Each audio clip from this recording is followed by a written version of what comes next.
അപ്പോൾ good morning guys. രാവിലെ തന്നെ ഉറക്കപ്പിച്ചിൽ എവിടെയാണെന്ന് ചോദിച്ചാൽ ഇപ്പം ഞങ്ങൾ ബീച്ചിൽ നിൽക്കുകയാണ്. എന്താ ഇത് എന്ത് ബീച്ചിൽ വന്ന കാര്യം എന്താണെന്ന് വെച്ചാൽ അതേ ഇവൻ വന്നിട്ടുണ്ട് കേട്ടോ. ഇവനെ വിളിക്കാൻ വന്നതാണ്. ആക്ച്വലി ഇന്നലെ പപ്പയുടെ ബർത്ത്ഡേ ആയിരുന്നു. അപ്പം പപ്പയ്ക്ക് ഒരു സർപ്രൈസ് കൊടുക്കാൻ വേണ്ടി ഇരുന്നത്. അപ്പോൾ ഇവന് വരുന്ന കാര്യം വീട്ടിൽ അറിയത്തില്ല കേട്ടോ. അപ്പം ഞാൻ ഏതെങ്കിലും ഒരു ഫുഡ് കഴിക്കണ ഹോട്ടലിലോ കഫേയിലോ പോയി കേക്ക് കട്ടിയുമ്പോൾ സർപ്രൈസ് ആയിട്ട് ഇവൻ വരാം അങ്ങനെ പ്ലാൻ ചെയ്തത്. പക്ഷേ പ്ലാൻ എ പോയി. പ്ലാൻ ബിയും വേറെ പ്ലാൻ ചെയ്തു. അതും നടക്കത്തില്ല. ബിക്കോസ് ഞങ്ങൾ ഇന്ന് എറണാകുളം പോവാണ് അമ്മയുടെ ഒരു ആൻറ്റിയുടെ വീട്ടിൽ. അപ്പം രാവിലെ 9 മണിയൊക്കെ ആകുമ്പം പോകും ഞാനും പപ്പയും അമ്മയും. അവിടെ ചെന്നിട്ട് ആൻറ്റീനെ പിക്ക് ചെയ്ത് ചുമന്ന് കറങ്ങാമല്ലോ എന്നൊക്കെ വിചാരിച്ചിരിക്കുകയാണ്. അപ്പോൾ ഇവൻ വന്നിപ്പോൾ അറിയത്തില്ല. അപ്പോൾ ഞാൻ പപ്പ നടക്കാൻ വന്നിട്ടുണ്ട്. അപ്പോൾ പപ്പയുടെ കൂടെ ഞാൻ വന്നിട്ട് ഇവനെ വിളിച്ചിട്ട് ഞാനിപ്പോൾ ചായ കുടിച്ചിട്ട് വരാമെന്ന് പറഞ്ഞ് പപ്പനെ നടക്കാൻ വിട്ടേക്കും. എന്നിട്ട് ഇവനെ വിളിച്ചിട്ടായിരുന്നു. ഇപ്പോൾ പപ്പയുടെ അടുത്ത് പോകാൻ പോകും. അപ്പോൾ പപ്പയുടെ അടുത്ത് പോയി സർപ്രൈസ് കൊടുക്കാൻ വേണ്ടിയിട്ടാണ്. എന്തിനാ ഓടിപ്പടിച്ച് വന്നതെന്നൊക്കെ ചോദിക്കും. നീയും കുറച്ച് എക്സ്പ്രഷൻ ഇട്ടോണം കേട്ടോ പപ്പനെ കാണുമ്പോൾ. അപ്പം ഇനി പപ്പയുടെ അടുത്ത് പോവാം. പപ്പ ഇപ്പം തിരിച്ചു വരാറാ. ഞങ്ങളിവിടെ ഒളിച്ചിരിക്കുക. നോക്കട്ടെ അപ്പം.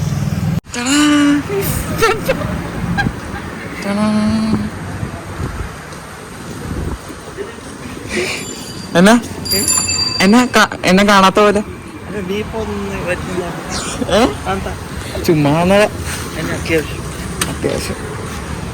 അത്യാവശ്യമൊന്നുമില്ല. എങ്ങനെയുണ്ട്? സർപ്രൈസ് ആയോ?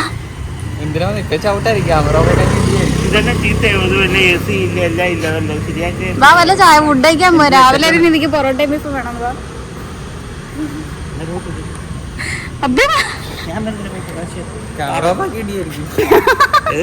ക്യാമറ പിടിയായിരിക്കും. എന്തിനാ വന്നതെന്നൊക്കെ ചോദിച്ചു. ഇല്ല അന്നെങ്കിലേ നമുക്കൊരു ചായ കുടിച്ചിട്ട് പോവാം.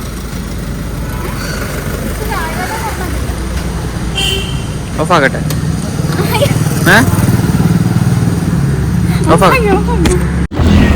ഞങ്ങൾ അങ്ങനെ തിരിച്ച് വീട്ടിലോട്ട് പോവാണ്.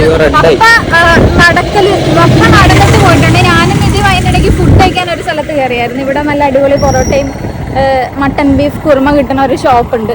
അങ്ങോട്ട് പോയി. പിന്നെ വീട്ടിലേക്ക് പാലൊക്കെ വാങ്ങിച്ചിട്ട് പോകും. പപ്പ ഇപ്പം ചെന്ന് എന്തായാലും അമ്മയോട് പറഞ്ഞു കാണും. അതുകൊണ്ട് അമ്മേനെ സർപ്രൈസ് ചെയ്യുന്നതിന് നടക്കത്തില്ല. ഞങ്ങൾക്കപ്പം എന്നിട്ട് ഇത് കഴിഞ്ഞിട്ട് വേണം ഇനി എറണാകുളം പോകാനായിട്ട്. അപ്പം എന്തെങ്കിലുമൊക്കെ എറണാകുളം പോയിട്ട് എന്തെങ്കിലുമൊക്കെ ചെയ്യുന്ന എന്തെങ്കിലുമൊക്കെ വീഡിയോ എടുത്ത് തരാം. അപ്പോൾ ഓക്കെ ബൈ ബൈ. അപ്പോൾ ഗൈസ് നമ്മൾ ഇതേ റെഡിയായിട്ട് രാവിലെ ഇപ്പം എറണാകുളത്ത് പോയിക്കൊണ്ടിരിക്കുകയാണ്. ഞാനുണ്ട്, നിധിയുണ്ട്, അമ്മയുണ്ട്, പപ്പയുണ്ട്. ഞങ്ങളിപ്പോൾ തൃപ്പൂണിത്തുറ ഒരു ആൻറ്റിയുടെ വീട്ടിൽ പോവാണ്. അവിടെ പോയിട്ട് അവിടെ മുല്ലപ്പന്തലിൽ നിന്ന് ഫുഡൊക്കെ കഴിക്കണം ഷാപ്പിൽ. പിന്നെ എന്തെങ്കിലുമൊക്കെ ചെയ്യണം, കറങ്ങണം എന്നൊക്കെ വെച്ചിട്ടിരിക്കുകയാണ്. ഞങ്ങൾ മഴ ഉണ്ടായില്ല എന്ന് വെച്ചിട്ട് കൺഫേം ആക്കിയിട്ട് ഇറങ്ങാമെന്ന് വെച്ചിട്ടിരിക്കുന്നു. പക്ഷെ നല്ല വെയിലായിരുന്നു. അതുകൊണ്ട് നിധി വന്നിട്ട് സർപ്രൈസ് ആയോ? ഞാൻ അറിഞ്ഞില്ലല്ലോ. എന്നെ 2 ദിവസം വിളിച്ചില്ല എന്നുള്ളത് എനിക്ക് ഭയങ്കര വിഷമമായിരുന്നു. എന്നോട് പറഞ്ഞില്ല സർപ്രൈസ് ആയിരുന്നു. എന്നോട് പറഞ്ഞില്ല. ഞാൻ അവിടുത്തെ അപ്പൊ ആദ്യമേ വീട്ടിൽ ചെന്നപ്പം അമ്മയോട് പറഞ്ഞെന്ന് വിചാരിച്ച് ഞാൻ നോർമലായിട്ട് കയറി ഫോൺ കുത്തിയിട്ട് നിധി വന്നപ്പോൾ അമ്മയും അമ്മ പറഞ്ഞു. അല്ല നീനോട് ഞാൻ പറയുമ്പോ അമ്മ എന്നെ വിളിച്ചില്ല 2 ദിവസം വിളിച്ചില്ലെന്ന് പറഞ്ഞു. അന്നേരം അമ്മ പറഞ്ഞ ഞാൻ പറഞ്ഞു പപ്പായെ വിളിച്ചോണ്ടായിരിക്കും എന്നെ വിളിക്കാഞ്ഞെന്ന് പറഞ്ഞു. എന്തായാലും വേറെ സർപ്രൈസ് ഒക്കെ പ്ലാൻ ചെയ്തതാണ്. പ്ലാൻ എ ബി സി എല്ലാം പോയി. ഇപ്പഴേ നാളെ പോണം അവിടെ പോയി ഫുഡ് കഴിക്കാം. അതന്നെ അവസാനം ഒന്നും കിട്ടിയില്ല. കയ്യിൽ കിട്ടിയത് അങ്ങ് എടുത്തിട്ട് എന്തായാലും കൊള്ളായിരുന്നു. ഇനി എറണാകുളം പോവാ. ഇനി അപ്പൊ എറണാകുളം പോയിട്ട് പൊളിക്കാം. ഞങ്ങളിവിടെ തിരുവനന്തപുരം മുല്ലപ്പന്തൽ ഷാപ്പിൽ വന്ന് ഫുഡൊക്കെ കഴിച്ച് ഭയങ്കര എരിവൊക്കെ ആയിരുന്നു. കഴിച്ച് ക്ഷീണിച്ചിരിക്കുകയാണ്. അമ്മ, ആൻറ്റി, പപ്പ, പിന്നെ ഞാൻ. എന്നിട്ട് ഇനി ഇവിടുന്ന് ഞങ്ങൾ ഹിൽ പാലസിൽ പോകാമെന്ന് വെച്ചിട്ടിരിക്കുകയാണ്. ഞാൻ പോയിട്ടുണ്ട് പണ്ട് 2-3 വട്ടം. അപ്പോൾ ഇവരൊക്കെ പോയിട്ടില്ല. പിന്നെ മഴ, അതുകൊണ്ട് വേറെ ഞങ്ങൾ ഫോർട്ട് കൊച്ചിൻ മെട്രോ കയറി പോവാന്നൊക്കെ വിചാരിച്ചിരുന്നത്. അപ്പം അതൊക്കെ ഇനി ക്യാൻസൽ ചെയ്ത് ഇനി ഞങ്ങൾ എവിടെയായിരുന്നു? Hill palace. ചേച്ചിയുടെ മക്കൾ ചേട്ടനെല്ലാം കാണുന്നത്.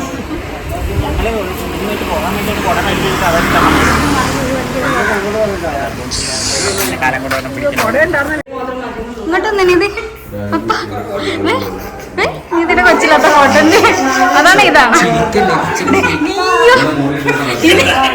സീരിയസ് ആയിട്ടുള്ള പ്ലേസ് ആണ്. ഇവിടെ നിന്ന് വിളിക്കരുതെല്ലാം. നിധിയുടെ പണ്ടത്തെ ഫോട്ടോ. നിധി കുഴപ്പമില്ല വേർഡ് ആരോടും പറയത്തില്ല. നിന്നെ ഇവനെ ഞങ്ങൾ വേറെ എടുക്കായിരുന്നു. ഇപ്പൊ ആയിട്ടുള്ള സ്ഥലത്ത് ഇളിക്കരുത് ഇങ്ങനെ പല്ലുവിളിച്ച് ഇപ്പൊ എല്ലാരും അറിഞ്ഞെന്തായാലും നിതീന ഞങ്ങൾക്ക് പുറത്തുനിന്ന് കിട്ടിയതാണ്. രാജകുടുംബത്തിൽ നിന്ന് കിട്ടിയെന്നല്ലേ? അതെ കുഴപ്പമില്ല. രാജകുടുംബം രാജകുടുംബം ഞാൻ റിച്ചായിരുന്നു കഴിച്ചു. ഇവരുടെ കൂടി ഇങ്ങനെ ദാരിദ്ര്യമായിരുന്നു. ഇതുകൂടെ കൂടി. അത് ശരി. ഓക്കെ എന്നാ. എവിടെ നിന്റെ റൂം ഏതായിരുന്നു പണ്ടത്തെ? എന്റെ അതിച്ചിരി ഞങ്ങൾ ഇവിടുത്തെ കുളിക്കടവ് കാണാൻ ഇറങ്ങി. ആ എന്ത് കാണിച്ചു കൊടുത്തേനിത് അവിടെ നിന്ന് തുടങ്ങിയിട്ട് ഇങ്ങോട്ടൊന്ന് കാണിച്ചു.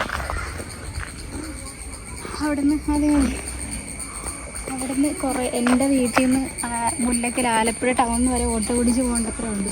സത്തില്ല എന്നുള്ള ഇങ്ങനെ കാണാൻ ആരെങ്കിലും കുളിക്കുക അല്ലേ? കുളിക്കത്തില്ല. സ്വന്തമായിട്ട് അറ്റാച്ച്ഡ് ബാത്റൂം കൊണ്ടായിട്ട് കുളിക്കണം. എന്നിട്ടാണ് ഒരു 10 കിലോമീറ്റർ ദൂരം. അതിൻ്റെ ഇടയ്ക്ക് രാത്രിയൊക്കെ ഞാനാണ് വൈകിട്ടിൻ്റെ രാത്രിയൊക്കെ കുളിക്കത്തുള്ളൂ. ഇത് മരം അങ്ങനെ ഇരിക്കട്ടെ. മരമൊക്കെയാണ് ഫുള്ള് സൈഡിൽ. പക്ഷെ ഭയങ്കര ഒരു ഇരുട്ടൊക്കെ രാത്രിയൊക്കെ ആണെങ്കിൽ എങ്ങനെ ഇറങ്ങുമല്ലേ? പക്ഷെ കൊള്ളാം. എന്തായാലും ഈ ഹിൽ പാലസ് മ്യൂസിയം ഫുള്ള് ഞാൻ ഓൾറെഡി എൻ്റെ ഫ്രണ്ട്സായിട്ട് ഞാൻ പണ്ട് ഇവിടെ വന്നിട്ടുണ്ട്. എനിക്ക് പക്ഷെ എന്നാലും ഭയങ്കര ഇഷ്ടം. എനിക്ക് ഇങ്ങനത്തെ ഈ പാലസ് ഹെറിറ്റേജ് അങ്ങനത്തെ സാധനമൊക്കെ എനിക്ക് ഭയങ്കര ഇഷ്ടമാണ്. പിന്നെ കാണാനും. പക്ഷേ നടക്കാൻ വയ്യ, ഭയങ്കരമായിട്ട് ടയേർഡായി. ഒന്നാമത് ഫുഡ് കഴിച്ചത് ഹെവി ആയിരുന്നു. പിന്നെ അവിടെ മാനൊക്കെ ഉണ്ട്, അതും കൂടെ കാണാം. ഫുഡൊക്കെ കഴിച്ചത് ഹെവി ആയിരുന്നു. പിന്നെ എന്താ എക്സ്പ്ലോർ ചെയ്ത് പപ്പ അമ്മ എല്ലാവരും ഉണ്ടായിരുന്നു. നല്ല രസമായിരുന്നു. അവരും കണ്ടിട്ടില്ലായിരുന്നു ഇതൊന്നും. അപ്പം അവരെയും കാണിച്ച് അടിപൊളിയായിരുന്നു, ഹാപ്പി ആയിരുന്നു. സത്തെന്നേ ഉള്ളൂ, വേറെ കുഴപ്പമൊന്നുമില്ല. ആരോഗ്യമുള്ളവർ നാടട്ടെ.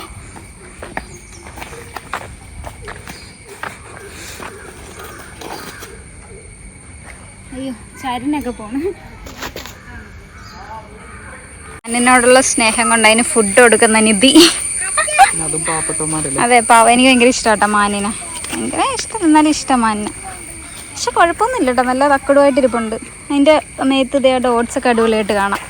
ഞാൻ ചില സ്ഥലത്തൊക്കെ ചെല്ലുമ്പോൾ ഇങ്ങനെ മറ്റേ എന്താണ് ക്ഷീണിച്ച എല്ലും തോലായിട്ടൊക്കെ ഇരിക്കുന്ന മാനിനെ കണ്ടിട്ടില്ല. പക്ഷെ ഇത് നല്ല തക്കടുമായിട്ട് വണ്ണം വെച്ചൊക്കെ ഇരിക്കുന്ന മാന. ഇവിടെ മാനല്ലാണ്ട് വേറൊരു സാധനം കൂടെ ഉണ്ട് കേട്ടോ.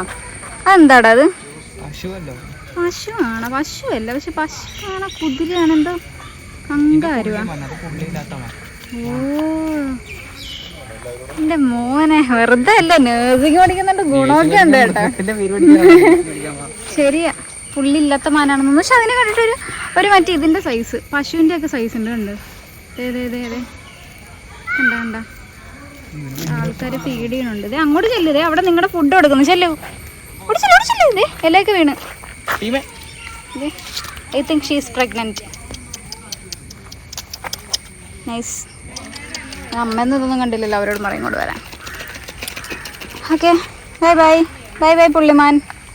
C you. അപ്പോൾ ഗൈസ് നമ്മുടെ ഇന്നത്തെ പരിപാടിയൊക്കെ കഴിഞ്ഞ് ആൻറ്റീനെ വീട്ടിൽ കൊണ്ടാക്കിയിട്ടുണ്ട്. ഞങ്ങളപ്പം തിരിച്ച് ആലപ്പുഴ പോവാണ്. എല്ലാവർക്കും അടിപൊളിയായിരുന്നില്ലേ? ഇഷ്ടപ്പെട്ടില്ലേ? ഓക്കെ കൊണ്ടുപോവാം. ഓക്കെ. പക്ഷെ പരിപാടിയൊക്കെ അടിപൊളിയായിരുന്നു. കുറെ നടക്കാനുണ്ടെന്നുള്ളൂ കേട്ടോ. പക്ഷെ എല്ലാവരും പോയി കാണണം ഹിൽ പാലസ് അല്ലേ? മസ്റ്റ് വിസിറ്റ് അല്ലേ? എന്നാലും നമ്മൾ കുറെ എനിക്ക് ഭയങ്കര ഇഷ്ടം അത് കാണാനായിട്ട്. അതെ, കുറെ അവരുടെ കുറെ സാധനം ഏൻഷ്യന്റ് അവരുടെ രാജാക്കന്മാരൊക്കെ യൂസ് ചെയ്ത സാധനം. കിരീടം,